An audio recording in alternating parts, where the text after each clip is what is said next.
Okay, Ustaz, baru-baru ni Ustaz ada join satu muzakarah ulama yang diketuai oleh ulama yang tak disukai lah oleh parti PAS ni, iaitu Dr. Khairuddin. Dr. Khairuddin At-Takiri. Saya dah tengok sesi live tu tapi sound dia tak apa nak elok. So apa yang diborakkan Ustaz? Apa yang cuba nak disampaikan, dimuzakarahkan? Nampak parti baru ke Ustaz? Dia asalnya Ana dijemput oleh Dr. Khairuddin Ahmad Razali At-Takiri lah. Dia yang jemput, dan sebenarnya dalam jemputan yang Dr. Khairuddin tu cakap, yang terlibat ni adalah Ustaz Ni Omar. Ustaz Ni Omar ni anak tu Ni Aziz lah. And Ana rasa ramai orang tahu Ana dengan Ustaz Ni Omar ni baik. Bukan biasalah. Baik ni teramat baik lah Ana dengan Ustaz Ni Omar. Ana baik juga dengan anak-anak tu Ni Aziz yang lain. Baiklah. Terutama sekali Ustaz Ni Abdul. Ni kaum Vietnam. Jadi bila Dr. Takiri, Ana panggil Dr. Takiri lah mudah. Dr. Takiri bila datang jumpa ajak Ana untuk terlibat dalam muzakarah ulama, Ana setujulah. Apatah lagi dalam tajuk dia adalah tajdid siasi. Dia kena ada pendekatan pembaruan, reform. Kan? Ana dijemput Ana setuju pergilah. Kan? Walaupun sebenarnya kita dijemput menghadiri itu bukan dibataskan kepada parti politik. Ana sendiri pun dijemput setelah Ana ni bukan ahli PKR. Ana bukan ahli PKR, Ana dah keluar daripada PKR kan. Jadi maksudnya Ana kat situ tu pergi bukan base pada body parti politik. Ana pergi secara peribadi. Bahkan ustaz-ustaz yang terlibat itu pun, contoh macam ada Piu Faiz. Oh, Piu Faiz. Piu Faiz, Ustaz Faiz kan. Ustaz Faiz ni kaum Vietnam juga. Dia orang Asy'ariyah dan kuat bertembung dengan geng-geng kawan-kawan Salafi, so-called sebagai Wahabi ni lah. Orang suka label sebagai Wahabi ni kan. Dia bertembung. Bahkan dia ada debat pula dengan Ustaz Salman Ali. Ana tengok nama dia ada tu, Ana setujulah. Lepas tu ada pula orang yang datang daripada aliran Salafi. Macam Ustaz Khairul Ikhwan. Dia pun terlibat. Dia dipanggil sebagai Ustaz budak besar kan.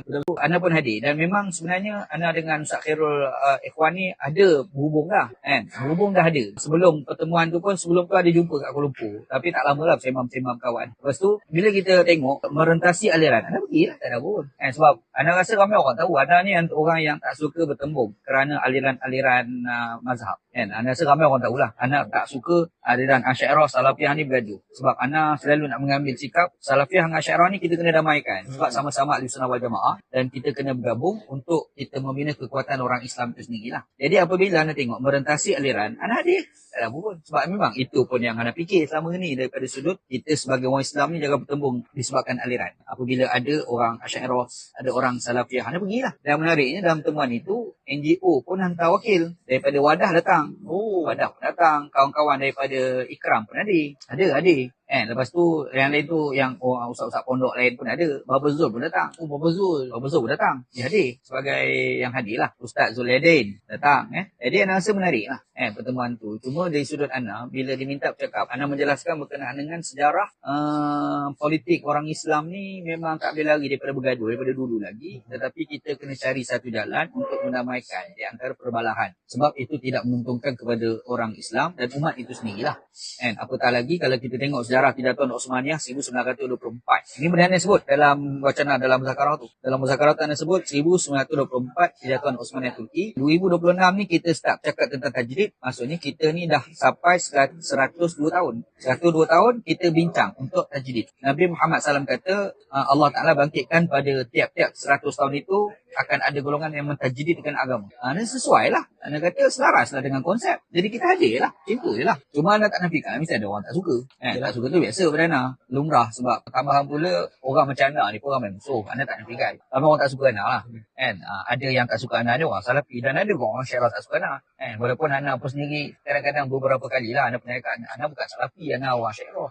Tapi yang tak suka Ana ni orang Asy'ariyah juga. Sebab dia kata Ana tak mengaku lah apalah. Tapi bila kita tengok ada juga orang Salafi tak suka Ana. Sebab Ana ni bukan orang Salafi. Tapi Ana ambil sikap simple. Kita kena raih semua aliran lah. Itulah kurang lebih dalam pembincangan tu. Adakah memang itu tujuan muzakarah tu Ustaz? Tujuan muzakarah ni kita nak bercakap berkenaan dengan macam mana umat Islam ni nak maju. Dan kita kena berbincang secara ilmu. Sebab memang ada himpunan-himpunan orang-orang agama. Tapi selalunya lebih pada sentimen. Parti politik, aliran-aliran. Tapi Ana ni bersedia untuk hadir ni kerana bila wacana itu bermula dengan tajuk nak bincang secara ilmu. Ana hadir. Anda tengok kebanyakan yang dijemput tu tidak berparti sangat. Betul. Melainkan Dr. Khairuddin At-Takiri lah. Tu tak jemput orang-orang lain Ustaz daripada parti lain. Ya. Kalau betul-betul nak penyatuan ni lah. Kalau lah contoh Dr. Khairuddin jemput anak atas nama UMNO, anak tak nak hadir. Jujur nak cakap lah. Ataupun kalau ada orang jemput atas nama parti PAN, anak pun tak nak hadir. Kan? Ataupun ada orang nak jemput atas nama parti PKR, anak pun tak nak hadir. Tapi bila dia kata kita nak bincang secara ilmu untuk kemajuan umat di masa akan datang, anak terima lah. Anak terima. Apatah lagi orang macam Ustaz Ni Omar tu anak kenal, dia memang selalu cakap tentang Islam ni beyond. Dia tak pernah cakap atas bias parti politik. Macam mana kita nak maju ke umat Islam? Jadi anak tengok antara speaker dalam tu adalah Ustaz Ni Omar pun Ustaz Aziz, pengasas kepada punya pondok tu, pondok. Bapak dia tu Tuan Jabah. Dan Tuan Jabah ni adalah tok guru kepada Tuan Aziz. Bapak dia tu. Anak pun pergilah. Sebab anda tengok barisan tu membincangkan daripada sudut ilmu. Ustaz Syukri seorang tu. Ustaz Syukri tu orang Ustaz Zakat. Dia bukan orang parti politik. Jadi bila tajuk kemajuan umat Islam, beyond parti yang hadir. Cumanya Takiri anjur. Dan Takiri pun kata, kita bukan nak bincang bias parti politik. Kita nak bincang ni macam mana kita nak majukan umat beyond. Dan masa mula-mula Takiri jemput anak ni, anda tanya, takut-takut jadi salafi, wahabi. Dia kata, dah, kita jemput orang lain juga. Tu anda kata, okey. Itu anda boleh terima. Antaranya Piu Faiz lah. Dan kebanyakannya orang Syairah situ. Syairah kan. Orang Salafi saya tengok Ikhwan juga. Ikhwan lah. Kalau tak, anda kata, okey, anda terima. Kalau boleh kita kena fikir umat Islam ni kena maju beyond aliran, beyond parti politik lah. Itu antara asbab anda pergilah. Dan memang itu janji daripada Dr. Khairuddin. Mula-mula sekali dia mencadangkan untuk anda terlibat dalam program. So bila dah bincang, apakah tindakannya Ustaz? Kita dah habis berpuluh tahun dah bincang, tak ada habis. Tapi apa tindakan ni? Sebab dalam wacana tu kita ada buat resolusi. Ada 8 resolusi lah, anda pun tak ingat satu persatu tu. Dan cuma antara yang benda penting tu, permintaan daripada yang hadir tu, mungkin kita kena anjurkan lagi untuk kita kembangkan pemikiran supaya kita kena fikir kemajuan umat beyond daripada parti politik dan juga aliran. Antara benda dalam resolusi itulah. Dan Ana pun bergembira lah kalau resolusi dia. Sebab memang itu yang Ana hasratkan apabila kita bincang kemajuan umat Islam kat Malaysia lah. Wallahualam.